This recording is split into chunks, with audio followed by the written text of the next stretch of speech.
Now, ladies and gentlemen, you may have heard of this 28-year-old Democratic socialist elected out of New York, Alexandria Ocasio-Cortez. And she is said to be the future of the Democrat Party. You know what? I don't doubt that's the case. And she was questioned on a Little Watch PBS show that stole a name from Bill Buckley called Firing Line by Margaret Hoover, I believe a great-granddaughter of Herbert himself. But listen to this exchange. Cut 19, go.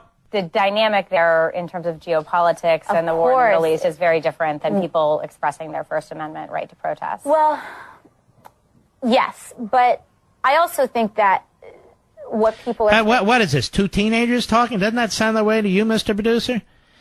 Yeah, and what do you think? And this is where we are. Go ahead. To see, at least in the occupation of Palestine, is just an increasing crisis of humanitarian condition. And that, to me, is just where I tend to come from on this issue. You use the term the occupation of Palestine. What did you mean by that? I think what I meant is like the settlements that are increasing in some of these areas and places where Palestinians are experiencing difficulty in access to their housing and homes. Do you think you can expand on that? Yeah, I mean, I think I'd also I am not the expert on geopolitics on this issue. No, I'm not the expert. I'm the expert on economics, being a democratic socialist and all. But the occupation of Palestine, I am sick of that phrase. How can the Jews be occupiers in Palestine? Does that make any sense to anybody? They're almost 4,000 years. They're occupiers. Is that a joke? Has anybody been anywhere 4,000 years? 3,500 years, give or take? And they're the occupiers? Since when? Well, I'm not an expert on geopolitics on this issue, but I know they're occupiers, the Jews and Palestine and so forth and so on. Why do you think the name Palestinian was concocted? By Arafat. These are Arabs who call themselves Palestinians. You won't find Arab Palestinians in the Bible. Palestinians. Where did that come from? Well, they created the name. It's like progressive. They created that name or whatever. Occupation of Palestine. So what does that mean, occupation of Palestine? If you are people who have ancestors that go back 3,000-4,000 years in a particular part of the world, how can you be like a temporary occupant? Somehow you came in and took somebody else's property. This is the kind of spongehead that we deal with. Alexandria Ocasio-Cortez. Now, I notice this hasn't received the national attention that it deserves, even though PBS has been pushing it out there left and right to try and get up their terrible ratings. But that's okay. Hey, didn't you love my show last night on Fox at 10 p.m. Eastern with Shelby Steele? I told you.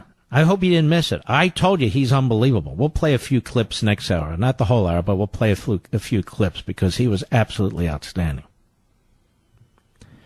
But, you know, Alexandria Ocasio-Cortez, she wasn't done on the Firing Line show. Boy, did we miss Bill Buckley. Instead, we get, Margaret. No.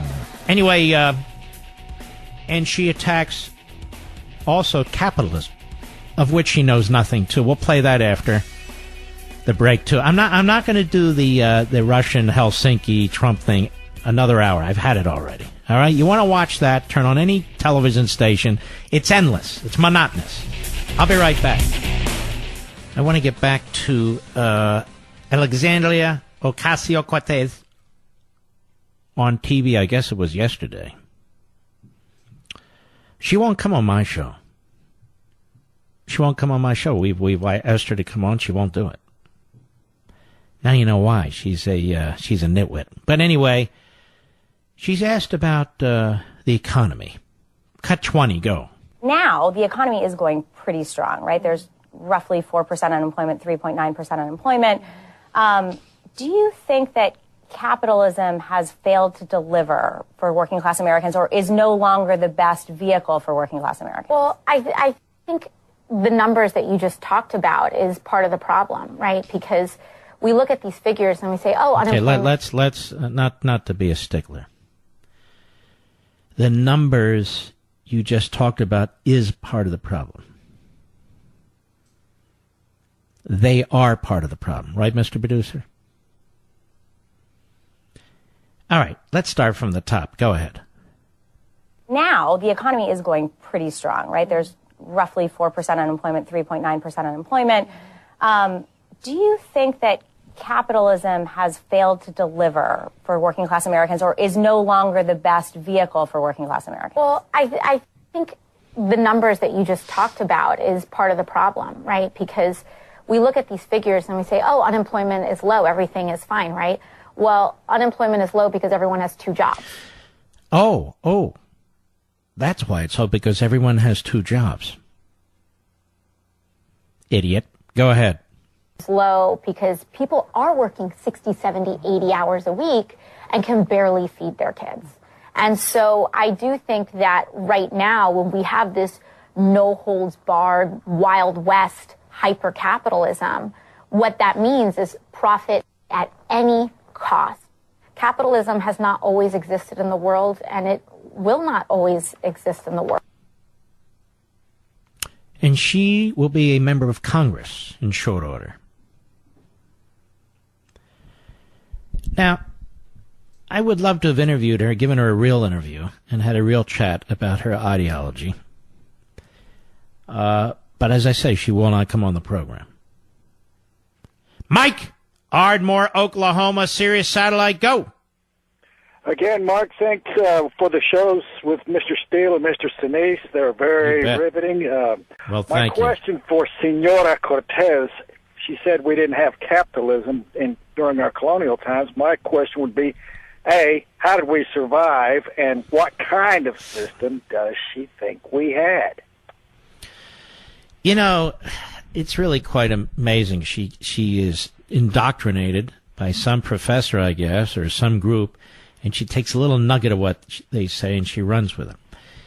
Maybe it wasn't called capitalism, but it was the free exchange of goods and services in exchange for other goods and services or payment. And it's been going on a very, very long time, thousands and thousands of years, actually. She's a nitwit. Let's just admit it. All right, Mike, God bless you, my friend. Dirk, Dallas, Texas, the great WBAP. Quickly, sir, go.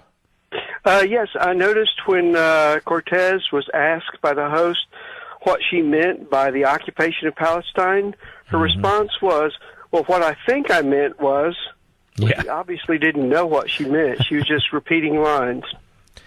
Yeah, she goes through the checklist of the hard left, but that tells you something about the hard left, doesn't it, Dirk? It does. They're very hostile to the state of Israel. Why is that, do you think?